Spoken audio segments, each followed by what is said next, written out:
All right, everybody, starting to snow back. One video I don't want to miss is kind of a wrap-up video on how to organize your program altogether, because I think giving people a template would be kind of a kind thing to do. So that's what we're going to do with this video.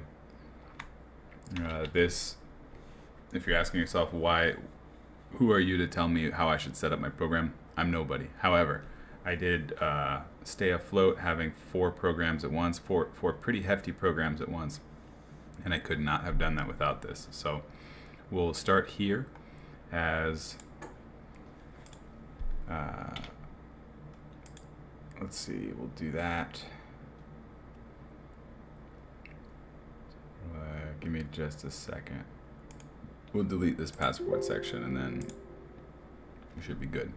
So your introduction or homepage to your thing, you can have maybe a splash page for if you need to. I always use this one as if somebody wanted to come into my office and learn about my program, I like to have the introduction page here to just have, you know, pictures and goodness that I can full screen for them and show them the A to Z on what we do. That was a pretty cool way of doing that. Lots of links and lots of flashy stuff that they can touch. It makes you look really cool when you do that. As a side note, I recommend not having multiple programs within one notebook. That might be tempting, but you'll shoot yourself in the foot. Absolutely. So if one of your programs is UDM, have a UDM notebook, and that way, because there's so much more to a program than you think. I mean, you have everything from let's see, you have the introductions, you have the contacts. I recommend setting up your contacts just like this. I didn't finish this phone contact list yet, but you get the idea.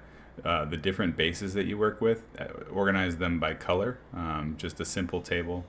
And the other people in your office that are using this, like let's say I try to call Eddie Rickenbacker and his number has changed. If I notice that, I can change it to, you know, 1918, and it can be a living document. It can be updated near real time, so we no longer have, I'm sure in all of your offices you have like some scrawled nasty looking phone contact list stapled to a wall. You know, we have the technology now to kind of get over that. Although if you do want to print it out, that option is there too. You can print these pages. So you go contacts.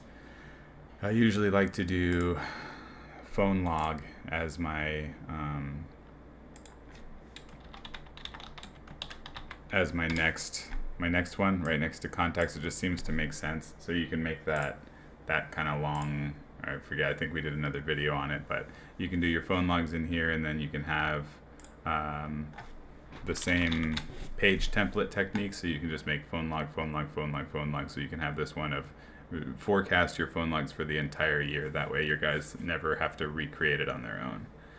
Regulations, every regulation you have, throw it in here. As a UDM alone, I had about, I think 4 or 5 regulations that I had. Security manager, just as many, and having them all in their appropriate notebook was really nice. MCT, I really recommend the original purpose of MCT being a continuous self-inspection checklist. When you have some time to kick up your feet, make yourself a MCT tab. Go. I can't go to MCT right now because nobody trusts me with that stuff. I'm PCSing at the moment, so I don't have access to a MCT checklist. But if I did, I would get the printout, like I think you can get it in Excel format. I would put it straight in here, and I would do no bones plain English about, like, here is what this requirement is asking for. And then, you know, like let's say you have the MCT checklist in here. Next to it, you can have the icon of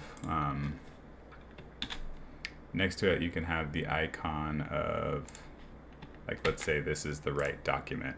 So right there, you can just hit paste and attach file. So as I'm sure you guys can guess, having the, you know, does squadron ensure members know how to search EPUBs, right? Let's say that was in some weird world that was a MIG-T inspection item. You could have the walkthrough, like, yes, we do, and we provide them with this walkthrough. Whatever your over and above high flying attitude or program wants to show them, you can do that via this. What else? We do MIG-T.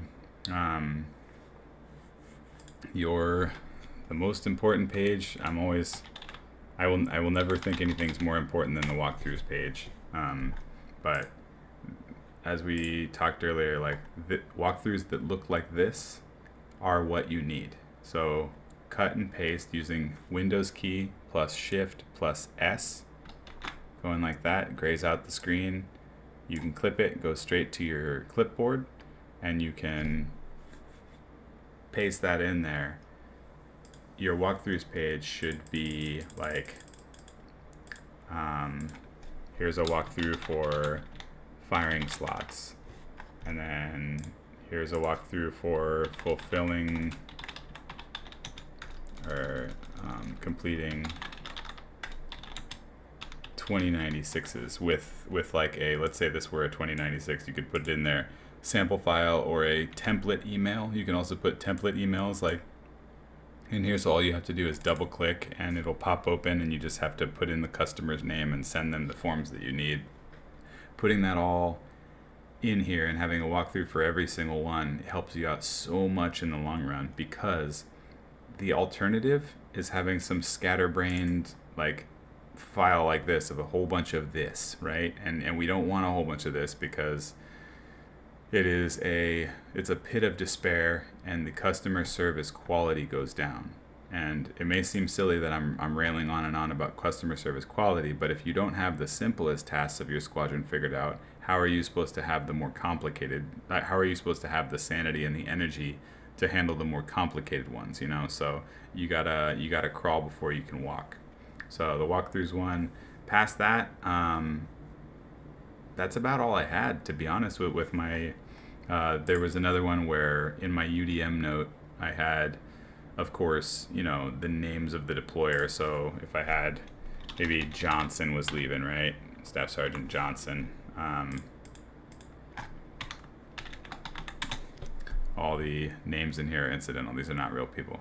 But for Johnson, I would have all of his pre-deployment information, you know, copies of his forms that he had to leave on, or different passporty type things, anything I had to put in there, so that when it inevitably got lost or something fell off the truck, he could just come back. I could recenter him and send him back out, and we didn't, there were no failed movements. You know, we were able to send all of our people out because we were using a system like this. You know, I think with all this technology that we have these days, there's no longer an excuse to be like, oh, oops. You know, like if you are constantly saying, oh, oops, I forgot, you have to realize that by not learning this technology, you're making the choice to fail, right? So that's an important perspective shift, because it's too hard is no longer a valid excuse when you have tools like this that you can, with a little bit of ingenuity and a little bit of teamwork, you can make any job super easy, you know? So for the most part, yeah, just introductions, all the pages in there with some cool stuff included, your contacts list, your phone log, your regulations, all of them, your MIG-T, your walkthroughs, and then something related to, you know, actual customers, right? Customer follow-up or something along those lines. So, but yeah, just make sure you have those baseline things, and then anything else you want. And your program is going to be, in 3 months, your program can be pretty darn hot. And this is the way to do it. Thanks a lot for listening.